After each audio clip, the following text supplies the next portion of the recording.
Ça va? Bien, moi ça va. Beau temps, la moto. Bon, je me devais de vous faire cette vidéo-là, parce que j'ai beaucoup de personnes qui me demandent des nouvelles du phaser, et je ne savais pas que ça allait intéresser autant. Donc, si tu ne sais pas, si tu me connais pas, ou, enfin, normalement tu devrais me connaître, parce qu'avec les lives que je tape, ouais. Alors, on me dit, ça fait un moment que je fais une pause.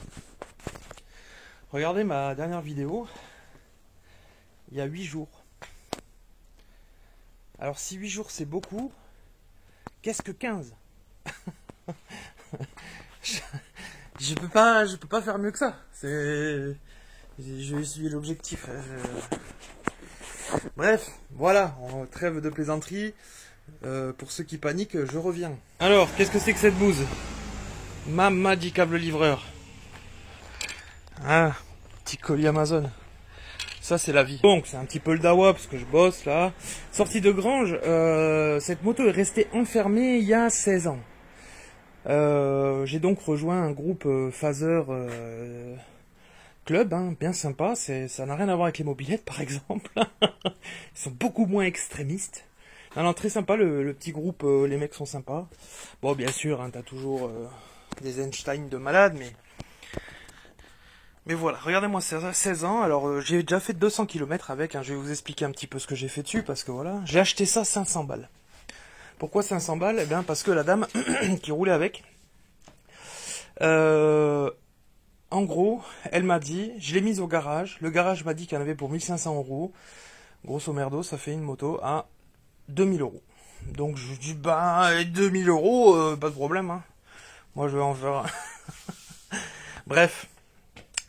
Alors, qu'est-ce qu'il y avait dessus? Eh bien, Alors, qu'est-ce qu'il y avait? Au bout de 16 ans, le réservoir complètement défoncé à l'intérieur, donc c'est-à-dire rouille et compagnie.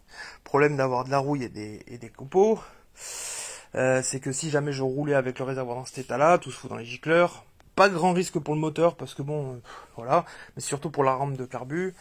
Et du coup, ben, t'es bloqué. Donc, ce que j'ai fait, j'ai vidé le réservoir, j'ai démonté la rampe de carbu, et j'ai essayé de tout nettoyer. Bien sûr, tout était collé, tout était fatigué, vieux.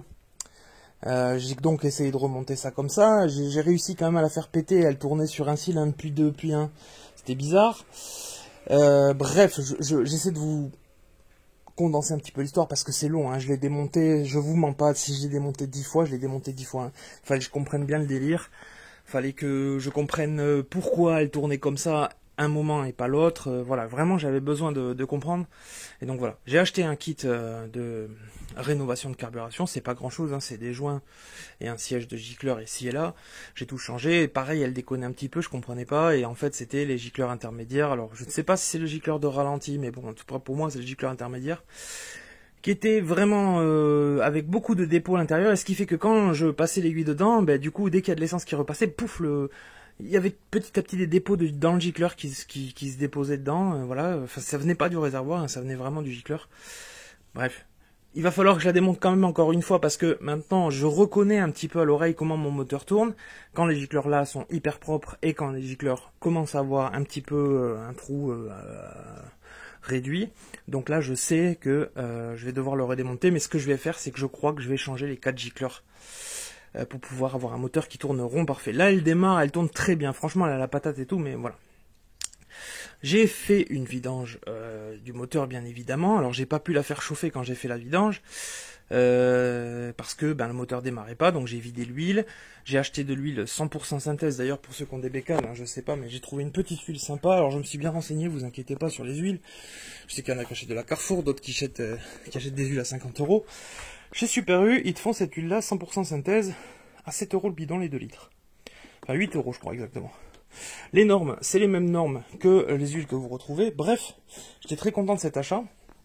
Parce que du coup, c'est une huile qui va faire, là, elle a 200 km, donc je pense 300, et au bout de 300 km, du coup, je vais virer l'huile, et je vais encore faire une vidange, et je vais y appliquer un produit qu'on appelle le Mecarun P18. Alors, si vous connaissez pas ce produit, c'est pour moi le produit magique, hein, je l'ai déjà utilisé dans pas mal de véhicules, mais là, vraiment, voilà, c'est magnifique ce produit.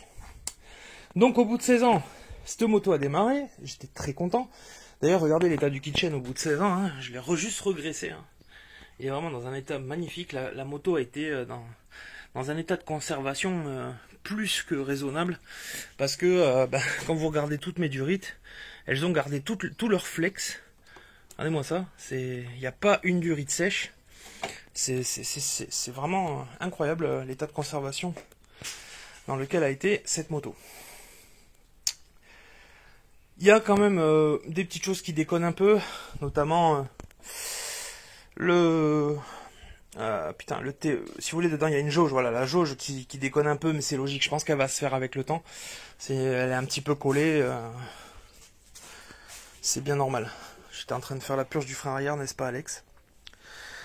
Du coup j'ai du frein.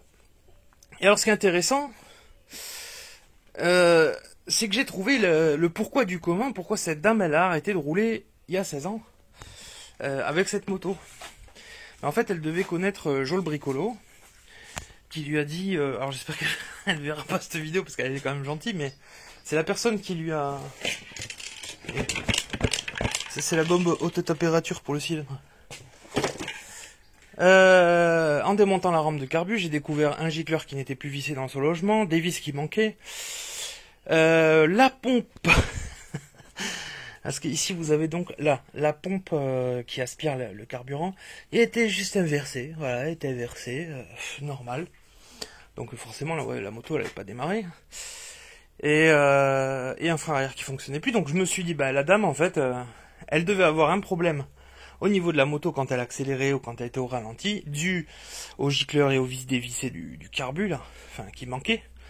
Donc ça devait un peu déconner. Joel Bricolo a décidé de démonter, mais bon, il a pas su comment enlever la rampe. Donc il a un petit peu, il a pas remis toutes les vis.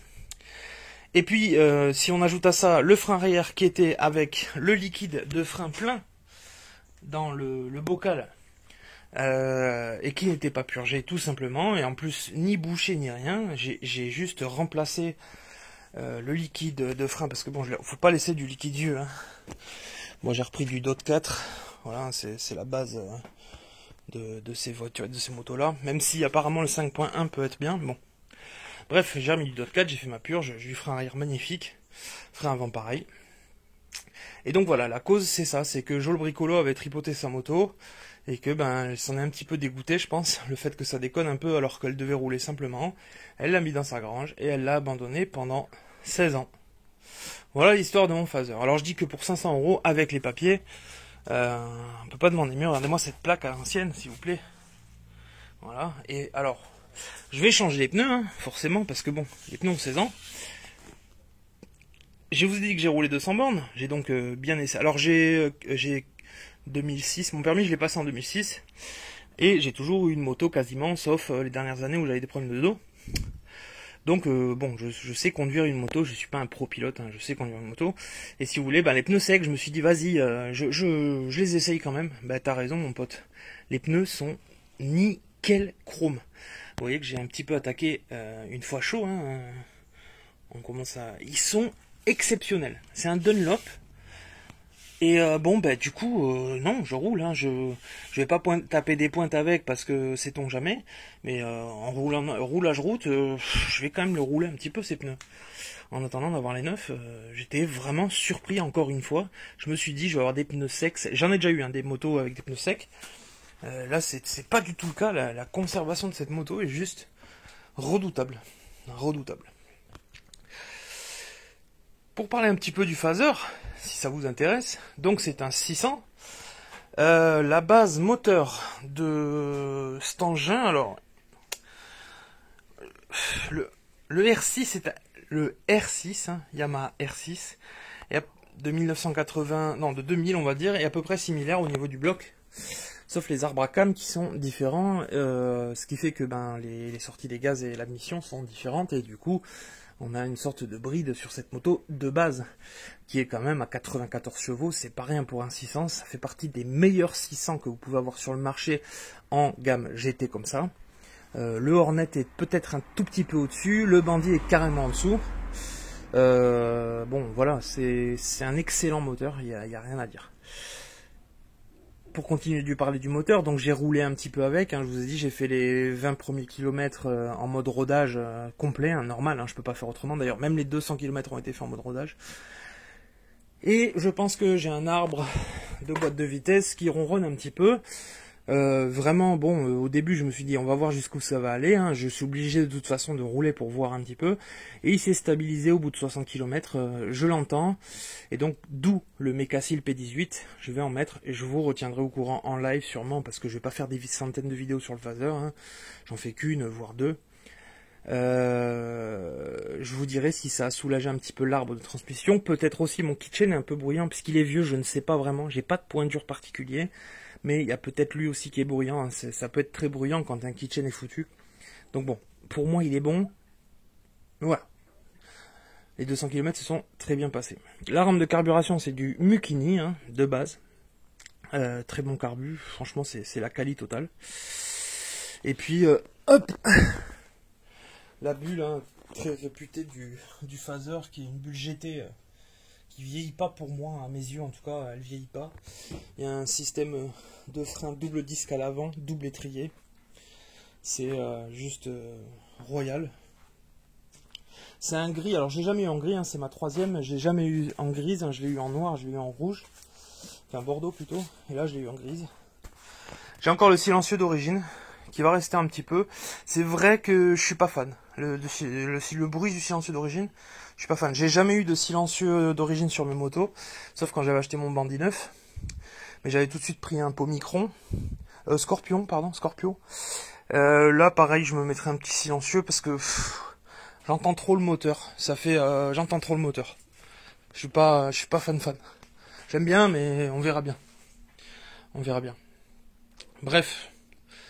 Je suis très fan des motos. Hein. Je suis très fan des motos. Malheureusement, avec cette santé à la con dans le dos, parce que j'ai rien d'autre qui déconne, à part ce dos de merde, bah c'est compliqué, mais bon, je m'en fous maintenant. Je m'en fous. J'avais vendu mon ancienne moto dans l'optique d'arrêter, mais c'est pas possible. C'est pas possible. Je rêve moto, je pense moto, c'est comme ça, c'est comme la RC, hein, mais c'est plus personnel, plus une passion personnelle. Voilà, après j'ai pas une grande expérience de mécanique moto, donc bon, je fais avec les moyens du bord, et pour l'instant c'est faisable. C'est sûr que s'il faut ouvrir le bloc un jour, ben je vais galérer, parce que j'ai jamais ouvert un bloc de 600 comme ça. Et bon, on essaiera de se renseigner, tout comme j'ai pu le faire pour la redémarrer, pour pouvoir par exemple faire une distribution sur le moteur ou une segmentation. Voilà, même intervenir sur les roulements de boîte, pourquoi pas. C'est pas trop compliqué à sortir le moteur. Après, il faut les connaissances pour pas faire de bêtises. Voilà, ben, je vous en parle, hein, parce que voilà, je suis content. Qu'est-ce qu'il reste à faire dessus? Eh ben là, ne soyez pas étonnés si vous voyez ça, je vous dis ça, je vous dis rien. Voilà. Chut. Il fallait bien qu'il y ait une romanerie, mon frère. Non, mais c'est... J'ai acheté une batterie ici, là, tu vois. Voilà, elle est trop grosse, la connasse. Une batterie de R1. Mon bac, il est tellement petit que, voilà. Donc, du coup, je dépanne, hein, un X. Voilà, vous voyez que j'allais... pour éviter les étincelles, j'allais isoler quand même, hein. Voilà, isolation Europe 2000. Euro 2000. J'attends quoi aussi de cette chose? Non, j'ai quasiment tout fait quand même, hein. J'ai quasiment tout fait ce matin, j'ai été chercher mon petit liquide de refroidissement pour finir ma purge du liquide de refroidissement. Je ne sais même plus, j'attends quoi là? Ah oui, je vais changer le filtre à essence parce que du coup, je l'ai nettoyé complet mon filtre à essence, mais il est vieux. Hein. Et alors ça va, c'est un filtre à gris, c'est ma filtre papier. Du coup, je me suis payé des filtres à essence. Je sais plus après ce que je me suis payé. Bref, j'en ai eu pour une centaine d'euros pour la redémarrer. Voilà. Très clairement. Très clairement. Voilà. Ça, c'est la Mégane. Là, on est vraiment dans le personnel, là. Le petit dirt bike avec la fourche inversée qui fait plaisir. C'est pas mal, ça. Hein, c'est pas mal. Voilà, les amis. C'était des nouvelles, hein, parce que, voilà, vous, hein, c'est pas moi, hein, je voulais faire 2-3 lives avec, mais c'était pas non plus, voilà, ma partie de plaisir. Du coup, je vous montre mon phaser. Si vous voulez, je vous ferai des vidéos pour les membres de la chaîne en roulage. Vous avez qu'à me dire. Hein. Si ça vous fait plaisir de pouvoir l'avoir tourné, avec grand plaisir, je vous ferai une vidéo. Si ça vous casse la tête, ben, je le ferai pas. Tranquille, hein. Moi, c'est pas du tout mon objectif de faire une chaîne moto. Donc voilà, vous voyez mon phaser. Et ben, la petite trouvaille. Alors attention, ça se trouve pas comme ça. Je vais parler 2 heures sur cette vidéo de mort. Hop, et je vais m'asseoir. Ça va sinon? Ça va. Petite chaise qui va bien. Ah, c'est le bordel, tiens. Voilà. Ça se trouve pas comme ça, ces bécanes là. J'ai pas fait une recherche intense, mais on va dire que tous les 2-3 jours, j'allais sur le bon coin, je faisais filtre, je mettais prix maximum 600 €, parce que voilà, c'était mon choix. Sinon je faisais un crédit, mais je mettais 600 €, je mettais minimum 250 cm3, et voilà, je défilais, j'en ai vu des gays. J'ai hésité parfois à aller la chercher, j'en ai vu une à 900 balles, une Yamaha Phaser dans un garage, mais bon, ça avait l'air d'être démonté de partout. Et celle-là, c'est un tout hasard, c'est un matin, je me lève, je le fais comme ça, à l'arrache. Je tombe sur cette moto 500 balles, je me dis, bon, pareil, c'est un gitan. Bon, c'est pas trop grave, je vais aller les voir et je vais voir ce qu'ils ont fait avec. S'il n'y a pas les papiers, bon, je la prends pas, tu vois. Et j'appelle et tout, petite dame et tout. Je suis allé, ben en fait, non, pas du tout. C'était pas du tout une moto bricolée, une moto qui a tourné ou quoi. C'était vraiment une chance, une grande chance. Et en fait, j'étais pas super chaud de faire un débit sur mon compte à la base. Mais quand je l'ai appelé, elle m'a dit, ouais, mais j'ai des gens qui arrivent. Hop, hop, hop, hop, hop, hop, hop. À tête D. Moi, j'habite pas trop loin, j'arrive de suite, comme une fouine. Et j'ai pas hésité une minute. Donc voilà, c'est ma petite gitanerie à moi. C'est parfait, quoi. Bon, messieurs, on va se laisser là parce que j'en ai largement assez dit. Je vous souhaite tout le meilleur du monde. Non, je vous dis à très bientôt. On va essayer de reprendre soit la semaine prochaine, soit la semaine d'après. Dès que j'aurai bien fini ce projet, je reprends les lives tranquillement, que je me range bien à l'atelier, que je range tous mes outils comme il faut. Et puis on sera prêt à repartir. Je vous fais des bisous. Et puis on se dit à très bientôt. Salut.